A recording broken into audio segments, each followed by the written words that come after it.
सामान्यतया भन्ने गरिन्छ मान्छेहरूले बलेको आगो ताप्छन्। समाजको त्यो प्रवृत्ति छ पनि, तर आज हामीले जे देखिरहेका छौं, सतहमा हेर्दा यति बेला नेकपा एमाले सत्ता पक्षबाट प्रतिपक्षमा धकेलिएको छ। हिजो नेकपा माओवादीसँग गरिएको एकीकरण भङ्ग भएको छ र अझ त्यो श्रृङ्खला जारी रहँदै पछिल्लो समय माधव कुमार नेपाल लगायतका केही नेताहरू पार्टीबाट बाहिरिनु भएको छ। झ्याट्ट हेर्दा नेकपा एमाले अहिले सङ्कटमा भएको जस्तो देखिन्छ। तर यही बेला कमरेड सुमन तामाङ, सुरज खड्का लगायतका साथीहरू नेकपा एमालेको मूल प्रवाहमा समाहित हुनुभएको छ र तपाईहरू अरू बेला सायद तपाईहरू यति ठुलो संख्यामा पार्टी सरकारमा भएको बेला बरु त्यति धेरै क्रियाशील हुनु भएन होला, तर अहिले पार्टी सङ्कटमा छ, पार्टी अप्ठ्यारोमा छ, पार्टीलाई योगदान गर्ने बेला यही हो भनेर तपाईहरू यति ठुलो संख्यामा यहाँ उपस्थित हुनुभएको छ। म तपाईहरूलाई बधाई दिन चाहन्छु। वास्तवमा नेकपा एमालेलाई बचाउने र बचाउँदै आएको तपाईहरू जस्तै एकदम अग्नि परीक्षामा खारिएका कमरेडहरूले हो। सरकारमा भएको बेला बरु कतिपय बेला अवसरवादी मान्छेहरू वरिपरि घुमेका हुन सक्छन्, तर यो सङ्कटको बेला तपाईहरू पार्टीलाई बचाउनका निम्ति, पार्टीलाई अगाडि बढाउनका निम्ति र पार्टीलाई फेरि पुरानै ठाउँमा फर्काउनका निम्ति कृत सङ्कल्पित भएर लाग्नु भएको छ। तपाईहरूको यो कमरेडली भावनाको, यो पार्टी भावनाको निम्ति म यहाँहरूलाई हार्दिक बधाई दिन चाहन्छु, अभिनन्दन गर्न चाहन्छु, तपाईहरूलाई धेरै धेरै धन्यवाद भन्न चाहन्छु। कमरेडहरू, म धेरै लामो समय लिन चाहन्न, किनभने मलाई विश्वास छ ललितपुरका कमरेडहरू नेपाली राजनीतिका प्रत्येक घटनाक्रमहरूको बारेमा एक एक गरेर परिचित हुनुहुन्छ। किन यो घटना भयो, किन मुलुकमा यो परिस्थिति निर्माण भयो भन्ने बारेमा, यसका सबै नालीबेलीहरूको बारेमा पनि तपाईहरू प्रष्ट हुनुहुन्छ भन्ने म ठान्दछु। त्यसो भएर मैले समीक्षाको रूपमा धेरै लामो चर्चा गर्न चाहन्न। मैले केही प्रतिनिधिमूलक घटनाहरूको बारेमा संक्षिप्त चर्चा गर्दै इतिहासतिर भन्दा पनि अब हामी कसरी अगाडि बढ्ने, हाम्रो आगामी बाटोको बारेमा, हाम्रा कार्यभारहरूको बारेमा म तपाईहरुसँग केही कुराहरू निवेदन गर्न चाहन्छु। हामी सबैलाई थाहा छ, गएको असार 28 गते सर्वोच्च अदालतले एउटा फैसला गर्यो, परामर्श जारी गर्यो र त्यो परामर्शबाट आज नेपालको राष्ट्रिय राजनीति एकदमै फरक दिशामा मोडिएको छ। प्रधानमन्त्री केपी शर्मा ओली पदमुक्त हुनुभएको छ, नेकपा एमाले सरकारबाट बाहिरिएको छ र अहिले 5 वटा दलहरूको एउटा गठबन्धन, एउटा अवसरवादी गठबन्धन दक्षिणपन्थी शक्तिले नेतृत्व गरेको, तर आवरणमा वामपन्थी देखिने कतिपय शक्तिहरू समेत जोडिएको एउटा अवसरवादी गठबन्धन मुलुकमा कायम भएको छ। सतहमा हेर्दा यो एउटा सरकार परिवर्तन जस्तो, एउटा प्रधानमन्त्री परिवर्तन जस्तो देखिन्छ, तर म कमरेडलाई निवेदन गर्न चाहन्छु, यो केवल एउटा सरकार परिवर्तनको मात्रै घटना होइन, यो केवल एकजना प्रधानमन्त्री बदलिएको मात्रै घटना होइन, यो नेपालको राजनीतिलाई, नेपालको राजनीतिको कोर्स परिवर्तन गर्ने, धार परिवर्तन गर्ने, नेकपा एमालेको नेतृत्वमा विगत केही वर्ष यतापट्टि हामीले हासिल गरेका उपलब्धिहरूलाई उल्ट्याउने र मुलुकलाई फेरि अस्थिरतातिर, अन्योलतिर, आत्मसमर्पणतिर र आन्तरिक द्वन्द्वतिर धकेल्ने एउटा पश्चगामी घटनाको रूपमा यो घटनालाई हामीले बुझ्नु जरुरी हुन्छ। म कमरेडलाई निवेदन गर्न चाहन्छु, गएको करिब 10 वर्ष यतापट्टि नेपालको राष्ट्रिय राजनीतिलाई नेकपा एमाले एउटा बेग्लै दिशा दिने एउटा प्रयत्न गर्यो, नेतृत्व गर्यो र त्यसमा सफलता प्राप्त गर्यो। उदाहरणका निम्ति म केही कुराहरू निवेदन गर्न चाहन्छु। 2063 साल मङ्सिर 5 गते हामीले विस्तृत शान्ति सम्झौतामा हस्ताक्षर गर्यौं। प्रचण्ड लगायतका नेकपा माओवादीका नेताहरू शान्ति प्रक्रियामा आउनुभयो, तर शान्ति प्रक्रियामा आएर पनि प्रचण्डको सत्ता कब्जाको मोह, उहाँको त्यो योजना रोकिएन, हिंसाका प्रयासहरू रोकिएनन्, मुलुकलाई स्थिरतातिर लैजाने प्रयत्नहरू रोकिएनन्। अवस्था यस्तो थियो, एकचोटि त्यो ज्यादतीको बारेमा कोही बोल्न नसक्ने, कोटेश्वरका व्यापारी रामहरि श्रेष्ठलाई अपहरण गरेर चितवन पुर्याइएर हत्या हुन्छ, कोही बोल्दैन। काठमाडौँमा देशभरका कार्यकर्ताहरू कब्जा जम्मा गरेर सत्ता कब्जाको रिहर्सल हुन्छ, कोही बोल्दैन। हुँदै जाँदा नेकपा एमालेको नेतृत्व समेत गरुडको छाया परेको सर्प जस्तो लटरपटर जस्तो त्यो अवस्थामा राष्ट्रिय राजनीति भएको बेला कमरेड केपी शर्मा ओलीको नेतृत्वमा हामीले त्यो उन्मादलाई मत्थर पार्ने हामीले अभियानको नेतृत्व गर्यौं। शान्ति प्रक्रियामा इमानदार हुनुपर्छ माओवादी, सत्ता कब्जाको बाटोमा होइन, हिंसाको यो बाटो हिँड्न पाइँदैन, सत्ता कब्जा हुन सक्दैन। लगातार हामीले त्यो दबाव र त्यो प्रतिवाद गर्यौं र मुलुक एउटा स्थितिबाट शान्तितिर फर्कियो। नेकपा एमाले त्यो शान्ति प्रक्रियामा आइसकेपछि पनि हिंसा र सत्ता कब्जाको बाटोतिर लैजाने त्यो प्रयासलाई निस्तेज पार्यो। पहिलो। दोस्रो, एक अवस्था यस्तो आयो, पहिचानको राजनीतिको नाउँमा सिङ्गो तराई जहाँ झन्डै 51% जनसङ्ख्या बसोबास गर्छ, त्यहाँ एक मधेस एक प्रदेश, तर पहाड जहाँ झन्डै 49% जनसङ्ख्या बस्छ, त्यहाँ 12वटा 14वटासम्म प्रदेश, त्यो पनि जातीय आधारमा। काठमाडौँलाई नेवा राज्य, काठमाडौँ वरिपरि तामाङ राज्य, अलि पर गएर सुनुवार राज्य, अलि पर गएर राई राज्य, अझ पर गएर लिम्बू राज्य, पश्चिमतिर गयो मगर राज्य, गुरुङ राज्य। यो 125 जात जाति र 123 भाषाभाषी भएको मुलुकलाई जातीय आधारमा विखण्डित गर्ने एउटा हुइम चल्यो।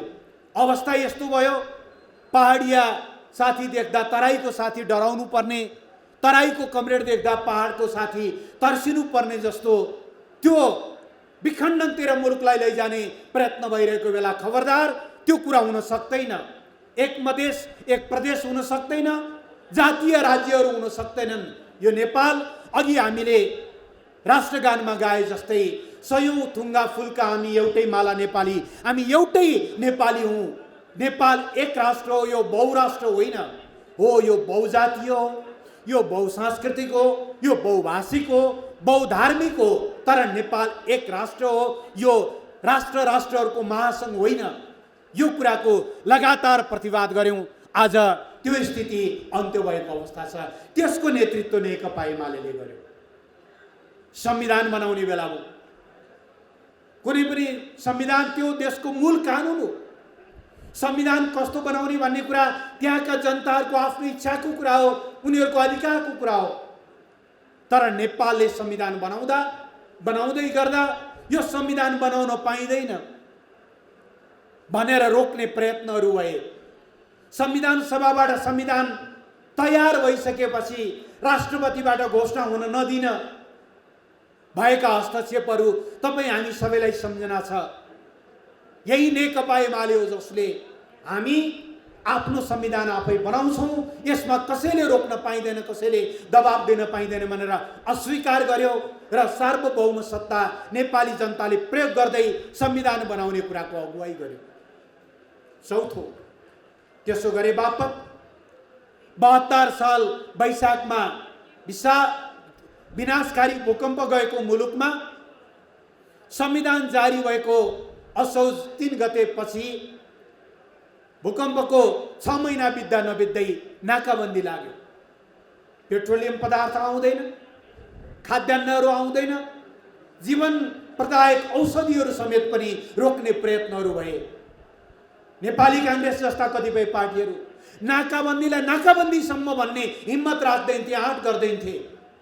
त्यति बेलाको प्रधानमन्त्री केपी शर्मा ओली, जसले भारतबाट निम्ताउँदा समेत जबसम्म नाकाबन्दी अन्त्य हुँदैन तबसम्म म तपाईको मुलुकमा भ्रमण गर्न र मेजबानी खान आउन सक्दिनँ, सबभन्दा पहिले नाकाबन्दी अन्त्य गरियोस् भनेर यो नाकाबन्दीको अन्त्य गर्ने कुराको अगुवाई नेकपा एमाले गर्यो। चौथो, पाँचौं, यो भूपरिवेष्टित देश, यसले सबैतिरबाट समुद्रसम्म पुग्न पाउने पारवन सुविधा पाउनु पर्थ्यो, तर त्योभन्दा अगाडिका शासकहरूले कहिल्यै पनि त्यो कुराका निम्ति प्रयत्न गरेनन्। यही नेकपा एमालेको नेतृत्वमा हामीले चीनसँग पारवन सन्धि गर्यौं, पारवन प्रोटोकलमा हस्ताक्षर गर्यौं, चीनबाट 4वटा समुद्री बन्दरगाह र 3वटा सुक्खा बन्दरगाहहरू हुँदै अब नेपालले भारतको बाटो भएर पनि चीनको बाटो भएर पनि समुद्रसम्म पुग्ने निर्बाध अधिकार प्राप्त गरेको छ। अब कहिल्यै नेपालमा नाकाबन्दी हुँदैन, नाकाबन्दी नहुने कुराको सुनिश्चितता यही पार्टीको अगुवाईमा हामीले गर्यौं। देशहरू ठुला होलान् अथवा साना, धनी होलान् अथवा गरिब, सम्पन्न होलान् अथवा विपन्न, तर देशहरूको सार्वभौम सत्ता बराबर हो। कोही ठुलो दाइ र कोही सानो भाइ भन्ने हुँदैन राष्ट्रहरूको सम्बन्धमा भनेर यो सार्वभौम समानताको प्रत्याभूति हामीले गर्यौं। आन्तरिक मामलामा बाह्य हस्तक्षेपलाई हामीले पूर्ण रूपले अन्त्य गर्यौं र नेपालको शिरलाई हामीले ठाडो बनायौं। अघि कमरेडले भन्नुभयो जस्तै गुमेका भूभागहरू लिम्पियादुरा, लिपुलेक, कालापानी जस्ता भूभाग समेटेर नक्सा प्रकाशन गर्यौं र ती भूभाग नेपाललाई तत्काल फिर्ता हुनुपर्छ भनेर वार्ताको टेबलमा राख्यौं। नेकपा एमालेको नेतृत्वमा यी कामहरू अगाडि बढे। पार्टी राष्ट्रिय राजनीतिको केन्द्रभागमा पुग्यो। कुनै बेला नेकपा एमालेको अवस्था कस्तो थियो तपाईहरुलाई सबैलाई सम्झना छ। 2064 सालको संविधान सभाको निर्वाचनको परिकल्पना गर्नुस् त। 240 निर्वाचन क्षेत्र थिए त्यति बेला। 240 क्षेत्रमा पार्टी चुनाव लड्दा हामीले जितेको सिट जम्मा 33। शक्तिशाली महासचिव हुनुहुन्थ्यो माधव कुमार नेपाल। रोजी दुईटा अथवा दुईटा भन्दा बढी निर्वाचन क्षेत्रमा लड्न पाइन्थ्यो। उहाँ लड्नु भएको थियो रौतहट 1 र काठमाडौँ 2 मा। महासचिव त हार्नुभयो। पार्टी खुम्चिएर 33 सिटमा आयो। त्यो अवस्थाबाट हामीलाई खुलेआम चुनौती दिन्थे त्यति बेला माओवादी र कांग्रेसका नेताहरू। देशमा दुईटा कित्ता छ।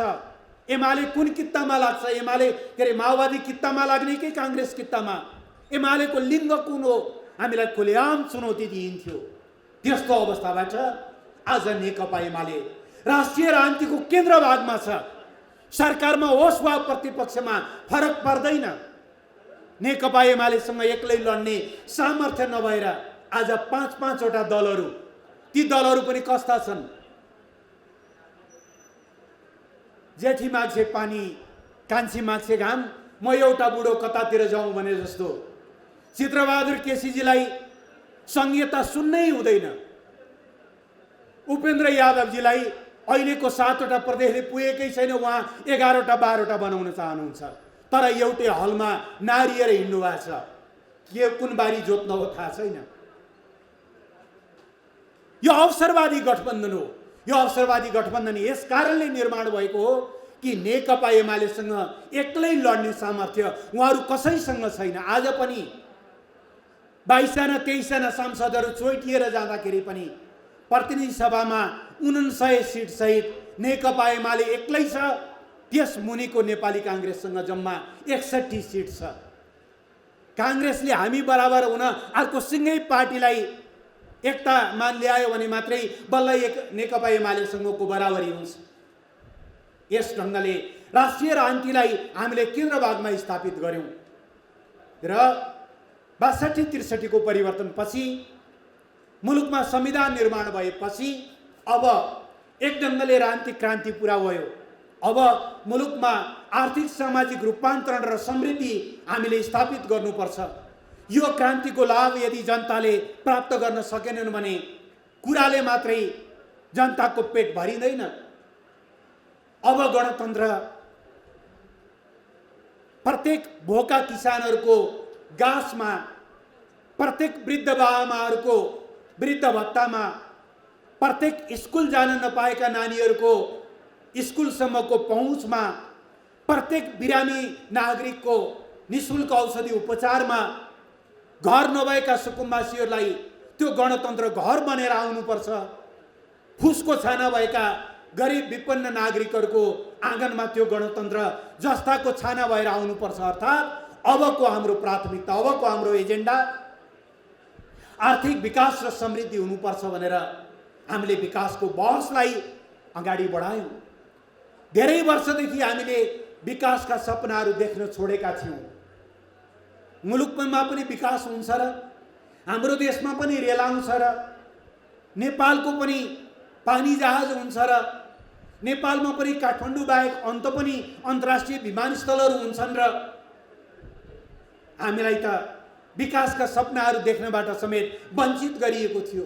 नेपाल यस्तो यो कहिल्यै बन्दैन। जब भूकम्पले थिलो थिलो भयो, अब सिद्धियो नेपाल, यो ढङ्गका निराशाका गीतहरू हामीलाई सुनाइन्थ्यो। तर यही नेकपा एमाले हो, यही नेकपा एमालेको सरकार हो जसले भूकम्प गएको बेलामा पनि 50,000 भन्दा बढी स्वयंसेवकहरू परिचालन गरेर 3 महिनासम्म भूकम्प पीडितहरूका बस्ती बस्ती खटाएर हामी रित्तो हात झन्डै 27,000 घर टहरा बनाएर फर्केका थियौं। यही पार्टीको नेतृत्वमा बनेको वर्तमान सरकारले गएको 3 वर्षमा विकास र समृद्धिको एउटा नयाँ अभियान, नयाँ लहर सुरु गर्यो। निश्चय नै हामीले योभन्दा धेरै राम्रो गर्न सक्थ्यौं होला। पार्टीले पूर्ण रूपले सहयोग गरेको भए, सबै खालको वातावरण मिलेको भए, तर पनि हामीले यही 3 वर्षको अवधिमा नेपालको निधारमा लागेको अल्प विकसित लिस्ट डेभलप्ड एलडीसी भन्ने कलङ्कको टीका हटाएर नेपाललाई विकासशील देशको दर्जामा उठाएका छौं। देशलाई भूकम्प पीडितहरूका 7 लाख भन्दा बढी घरहरू बनाएर उहाँहरूलाई घरभित्र, सुरक्षित घरभित्र फर्काएका छौं। दरबार रानी पोखरी, दरबार हाई स्कुल जस्ता आइकोनिक चिजहरू बनाएका छौं।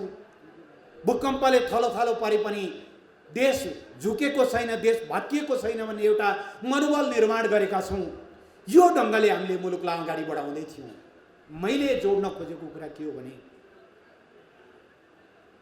सर्वोच्च अदालतले समेत परामर्श दिनुपर्ने, एक्लै नसकेर 5-5 वटा दलहरू मिलेर गठबन्धन बनाउनु पर्ने, यी सबै परिस्थितिको निर्माण केवल केपी ओलीलाई प्रधानमन्त्रीबाट हटाउनका निम्ति मात्रै होइन।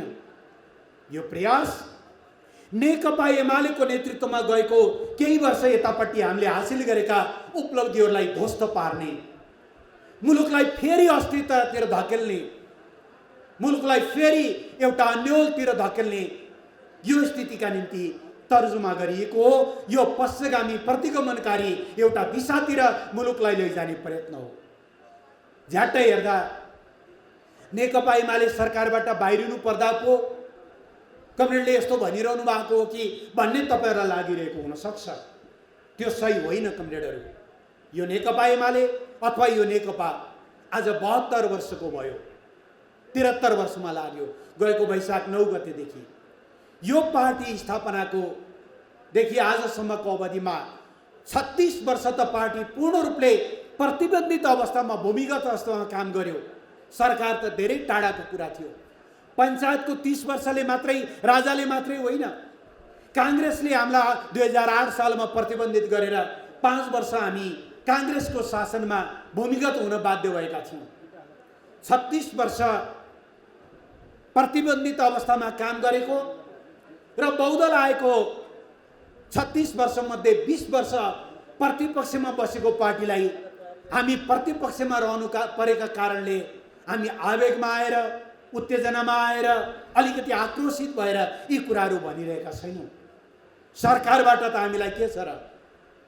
2052 साल भदौ 12 गते पनि हटाइएकै हो अदालतकै आदेशबाट मनमोहन अधिकारी त्यो लोकप्रिय प्रधानमन्त्रीलाई। तर त्यसले के फरक पार्यो? त्यसको 2 वर्षपछि हामी शानदार ढङ्गले कमब्याक गर्यौँ। स्थानीय चुनावमा हामीले झन्डै 2/3 हासिल गर्यौँ 2054 सालमा। सरकारबाट हटेको पीडा होइन। सरकारबाट त केपी शर्मा ओलीलाई 2073 साल साउन 9 गते पनि यिनै कमरेडहरू बसेर प्रचण्ड, माधव नेपाल, जलनाथ खनाल लगायतका नेताहरूले नै दाउपेच गरेर 9 महिना त्यो सरकार जसले नाकाबन्दीको सामना गर्यो, जसले चीनसँग पारवन सन्धि गर्यो, त्यो सरकारलाई 9 महिनामै जबरजस्त हटाएको होइन र। त्यसकारणले सरकारबाट हट्नु परेको कुरामा हामीलाई रत्तिभर कुनै पीडाबोध पनि छैन, पश्चाताप पनि छैन। हाम्रो चिन्ता मुलुकलाई जुन दिशातिर धकेल्न खोजिँदैछ त्यो दिशातिर हो। हेर्नु त, गएको साउन 15 गते दार्चुलाका जयसिंह धामी तुइनबाट महाकाली तर्दै गर्दा भारतीय एसएमसीहरूले तुइन छुडाइदिएका कारणले महाकाली नदीमा खसेर बेपत्ता भए। आज 34-35 दिन भयो, सरकार चुइक्क बोल्दैन। हिजो सुन्नुभयो नि भारतका विदेश मन्त्रालयका प्रवक्ताको, समाचारमा सुनेको नेपाल सरकारले अहिलेसम्म केही भनेकै छैन। नागरिक मारिएका छन् अथवा बेपत्ता पारिएका छन्, सरकार चुइक्क बोल्दैन। हो, यही गर्नको निम्ति केपी ओलीको सरकारलाई हटाइएको हो। यही लज्जास्पद एउटा आत्मसमर्पणका निम्ति केपी ओलीको सरकारलाई हटाइएको। समस्या भारतसँग छ, समस्या लिपुलेक, लिम्पियादुरा, कालापानी फर्काउनु पर्ने छ। साझा न्यूनतम कार्यक्रममा उहाँहरूले के लेख्नुभयो? लिपुलेक, लिम्पियादुरा, कालापानीको समस्या समाधान गर्ने समस्या हो त्यो त नेपालको जग्गा हो नि, नेपालको भूमि हो, त्यसलाई समस्या भन्नुभयो उहाँहरूले। अनि कार्यदल बनाउनु भयो कहाँ? चीनसँग सीमा समस्या छ, त्यसलाई समाधान गर्ने भनेर अस्ति कार्यदल बन्यो। यो सरकार कतातिर हिँड्दैछ, यो सरकारको कसलाई सेवा गर्दैछ भन्ने कुरा बुझ्न योभन्दा बढ्ता केही उदाहरणहरू चाहिन्छ र? चाहिँदैन। सरकार आएपछिको पहिलो निर्णय के? देशमा आज झन्डै 11 लाख भूमिहीन सुकुम्बासीहरू छन्। 10 लाख अव्यवस्थित बसोबासीहरू छन्। वर्षौंदेखि जग्गा कमाएर बसेका छन्, तर हातमा लाल पूर्जा छैन। संविधान बनाउँदा हामीले भन्यौं प्रत्येक नेपाली नागरिकलाई आवासको हक हुनेछ, कोही पनि बेघरबार रहने छैन। अझै एक पाइला अगाडि बढेर लेख्यौं हामीले, दलितहरूको हकमा एकचोटिलाई दलितलाई जोत्ने जमिन दिइनेछ। हामीले कानुन पनि बनायौं, संविधानमा लेखिएको त्यही हक र कानुनमा भएको त्यही व्यवस्था कार्यान्वयन गर्नको निम्ति सरकारले देवी गौवालीको अध्यक्षतामा भूमि सम्बन्धी समस्या समाधान आयोग बनाएको थियो। त्यो आयोगले विभिन्न पालिकाहरूसँग सम्झौता गरेर उहाँहरूले छनौट गरिदिएका भूमिहीन सुकुम्बासीहरूलाई जग्गा वितरण गर्न ठिक्क परेको थियो। तर सरकार भूमिहीनहरूको होइन, यो सरकार सुकुम्बासीको होइन, यो जमिनदारहरूको हो। सुकुम्बासीहरूले जग्गा पाए भने, सुकुम्बासीहरूले आवास पाए भने भोलि चुनावको बेलामा रक्सीहरू बाँडेर भोट जित्न सकिँदैन, उनीहरूलाई सधैँभरि एउटा खरिद बिक्री गर्न सकिँदैन भनेर लाल पूर्जा बाँड्न ठिक्क भएको बेलामा त्यो आयोग विघटन गरियो। यो सरकारले गर्यो के? तेस्रो काम, आइसकेपछि गरेको काम। अघि भ्रष्टहरूलाई कसरी संरक्षण गरिँदैछ त्यो त साथीहरूले बताइसक्नुभयो। अर्को म एउटा उदाहरण दिन चाहन्छु। अस्ति भदौ 1 गते सरकारले हतार हतार एउटा अध्यादेश लिएर आयो। अहिलेको व्यवस्थामा पार्टी विभाजन गर्नका लागि केन्द्रीय कमिटीमा पनि 40% र संसदीय दलमा पनि 40% मात्रै भएर मात्रै बल्ल पार्टी फुटाउन पाइन्छ। त्यसो गर्न नसक्ने भएपछि केन्द्रीय कमिटीमा 20% वा संसदीय दलमा 20% भनेर रातारात यो संविधान विरोधी, यो लोकतन्त्र विरोधी, यो राजनीतिक स्थिरता विरोधी एउटा कदमको रूपमा हतार हतार अध्यादेश ल्याइयो। त्यो अध्यादेशको शिकार आज नेकपा एमाले भयो, अर्को पार्टी भयो। माधव नेपालहरू त्यही चस्केलाबाट छिरेर उहाँहरूले एउटा गुट निर्माण गर्नुभयो, पार्टी निर्माण गर्नुभयो, पार्टी फुटाएर जानुभयो। नाम राख्नु भएको छ एकीकृत। जुन गोरुको सिङ छैन उसैको नाम तिखे भने जस्तो पार्टी फुटाउने नाम राख्ने एकीकृत। त्यो त आफ्नो ठाउँमा छ, त्यसको बारेमा म थप केही कुराहरू पनि भन्नुला। सरकारको काम पार्टी फुटाउने, पार्टीहरूलाई विभाजित गर्ने, तर आगो नेकपा एमालेतिर सल्काउन खोज्नु भएको थियो। डर के भयो भने यो आगोले त यतैतिर पनि खाने बोक्यार भनेपछि तपाईहरुलाई थाहा छ अहिलेसम्म झन्डै 2 महिना पुग्न लाग्यो, सरकारले पूर्णता पाएको छैन, सरकार विस्तार भएको छैन। दुईटा कारणहरू छन्। एउटा कारण त्यहाँ जति जुट्नु भएको छ देश बनाउने होइन। अबको यो 1.5 वर्ष या 15-16 महिना जसरी हुन्छ सत्तामा पुग्ने, अब भोलि टिकट पाइने पनि होइन, चुनाव जितिने पनि होइन। त्यस भएको हुनाले जति सकिन्छ बर्मलुट गर्ने। सबैलाई मन्त्री चाहिएको छ, मन्त्री दिलाउने आशमा पार्टी फुटाइएको छ। दोस्रो, मन्त्री नपाउँदाको भोलिपल्ट, मेरो शब्द होइन, माधव नेपालले अलि अस्ति भन्नुभएको थियो नि, सरकारमा जान साथीहरूले दाम्लो छुडाइरहेछन्। बल्ल बल्ल दाम्लाले बाँधिरहनु भएको छ, कति बेला दाम्लो चुड्ने हो थाहा छैन। अनि उहाँहरू अहिले के दाउमा हुनुहुन्छ भने हतार हतार अध्यादेश निस्तेज पार्ने 22 गतेपछि, ताकि त्यतातिर त्यो गोठमा होलिसकेका साथीहरू फेरि फुटेर अर्कोतिर जान नपाउन्। त्यसपछि बल्ल मन्त्रीमण्डल विस्तार गर्ने। योभन्दा लज्जास्पद, योभन्दा लोकतन्त्रको उपहास गर्ने विषय के हुन सक्छ? पार्टीहरू बन्ने विचारले हो, पार्टीहरू बन्ने आस्थाले हो, पार्टीहरू बन्ने एउटा आदर्शले हो। नेताहरू 14 वर्षसम्म जेल बस्नुभयो, 17 वर्षसम्म जेल बस्नुभयो। त्यति बेला कुनै मन्त्री पदले आकर्षण गरेर त्यो पार्टीमा उहाँहरू टिक्नु भएको थिएन। माओवादी कतिपय नेता युवाहरू गोली खान तयार हुनुभयो, त्यो कुनै पद प्राप्तिका निम्ति थिएन।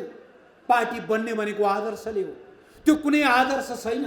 यो ढङ्गले वर्तमान सरकार पार्टीहरू विभाजित गर्ने, किसानहरूको, भूमिहीन किसान सुकुम्बासीहरूको छातीमा बुट प्रहार गर्ने, अनि त्यस कुरामा विभिन्न शक्ति केन्द्रहरू रमाए।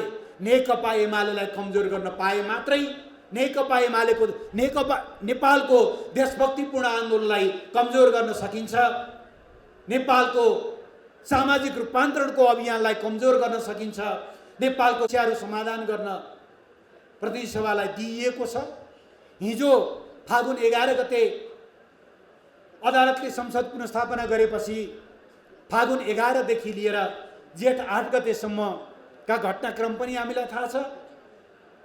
अस्ति असार 28 गते प्रतिनिधि सभा पुनर्स्थापना भएर साउन 3 गते बैठक बसेपछि अहिले भदौसम्मका घटनाक्रमहरू पनि थाहा छ।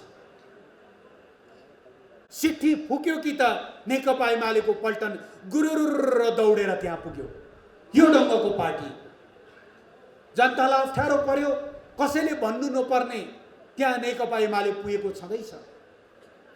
पहिले हामीले गीत गाउँथ्यौँ, टाढैबाट चिनियो ढाका टोपी लाउनेलाई भने जस्तो। जब अप्ठ्यारो पर्छ ढाका टोपी लाएको जस्तै गरी चिनिने गरी नेकपा एमाले त्यहाँ पुग्ने, यो गतिशीलतामा नेकपा एमालेलाई लैजान जरुरी छ। यसो भनिरहँदा एउटा तथ्यलाई म कमरेडलाई फेरि दोहोऱ्याउन चाहन्छु। नम्बर 1, यो पार्टी अघि पनि मैले भने अदालतको फैसलाले नेकपा एमाले र नेकपा माओवादी अलग अलग हुनु परेको भए पनि यो नेकपा एमाले नेकपाकै निरन्तरताको पार्टी हो। यो पार्टीमा आज माओवादी आन्दोलनबाट जन्मिनुभएका खारिनुभएका थुप्रै नेता कमरेडहरू हुनुहुन्छ। यो नै एउटा एकीकृत पार्टी हो। पहिलो तल पार्टी निर्माण गर्दा, अभिव्यक्ति दिँदा, बोल्दा, समेट्दा सबै कमरेडरलाई आज हामी हिजोको नेकपा एमाले र माओवादी केन्द्रका असल पक्षहरू मिलेर बनेको एउटा एकीकृत पार्टी हो भन्ने कुरालाई हामीले लैजानु जरुरी छ। एक। दोस्रो, नेकपा एमाले भित्र लामो समयदेखि आन्तरिक कचिङ्गलहरू सुरु भयो। माधव कमरेडको लक्ष्य त्यो रहेछ, पार्टी फुटाउनु रहेछ। हामीले हर सम्भव प्रयत्न गर्यौँ, यो गरेर हुन्छ कि त्यो गरेर हुन्छ कि। हुँदै जाँदा महाधिवेशनमा पराजित नेतालाई ल भइहाल्यो, दोस्रो अध्यक्ष, दोस्रो वरियताको अध्यक्ष बनाएर पार्टी बच्छ भने त्यो पनि गरौँ भनेर भनियो। उहाँको उद्देश्य बेग्लै रहेछ, उहाँ अलग्गिएर जानु। तर कार्तिक 9 गते 753वटै पालिकाहरूमा एकैसाथ पालिका अधिवेशन गर्नेछौँ र मङ्सिरको 10, 11 र 12 गते पार्टीको 10औं राष्ट्रिय महाधिवेशन गर्नेछौँ। यी कामहरू सहित अब पार्टीलाई हामीले गतिशील बनाउँछौँ, चलायमान बनाउँछौँ, ऊर्जावान बनाउँछौँ र आउने फागुन चैतमा हुने स्थानीय तहको निर्वाचनमा हिजो पनि हामी एक्लै लडेका हौँ, तपाईँहरूलाई थाहै छ। त्यति बेला कांग्रेस र माओवादीको गठबन्धन थियो। पहिलो चरणको चुनाव गर्दा सायद प्रचण्ड प्रधानमन्त्री हुनुहुन्थ्यो। दोस्रो तेस्रो चरणको चुनावमा शेरबहादुर देउवा चुनाव लड्दै को नेतृत्वमा प्रधानमन्त्री हुनुहुन्थ्यो। उहाँहरूले गठबन्धन गर्नुभएको थियो। एक्लै जित्ने आँट भएन भरतपुरमा। उपाय केही नलाएर, बत्ती निभाएर, मतपत्र च्यातेर, चबाएर, निलेर, उत्पात गरेर, त्यति गर्दाखेरि पनि नेकपा एमाले त्यो चुनावमा एक्लै झन्डै 44% बहुमत सिट सहित पहिलो शक्ति बनेको थियो हिजोका दिनहरूमा। आज त हामीले 4 वर्ष 5 वर्ष स्थानीय तहमा काम गरेर स्थानीय सरकार चलाएर अगाडि बढेका छौँ। हामीले यी काम गर्यौँ भनेर जनताको बिचमा लैजाने एजेन्डाहरू छन्। हामीले स्थानीय तहको निर्वाचनको तयारी गर्नु छ र अबको 15-16 महिनापछि हुने प्रदेश र स्थानीय तहको निर्वाचनका लागि तयारी गर्नु छ। ठिक छ, परमादेशबाट हामीलाई हटाइएको छ, जनादेशबाट हामी फेरि फर्किनेछौँ सरकारमा। परमादेशबाट हामीलाई प्रतिपक्ष बनाइएको छ, जनताको मायाबाट हामी फेरि फर्किनेछौँ र देशलाई समृद्ध नेपाल, सुखी नेपालीको त्यो अभियानमा अगाडि बढाउनेछौँ। यसका लागि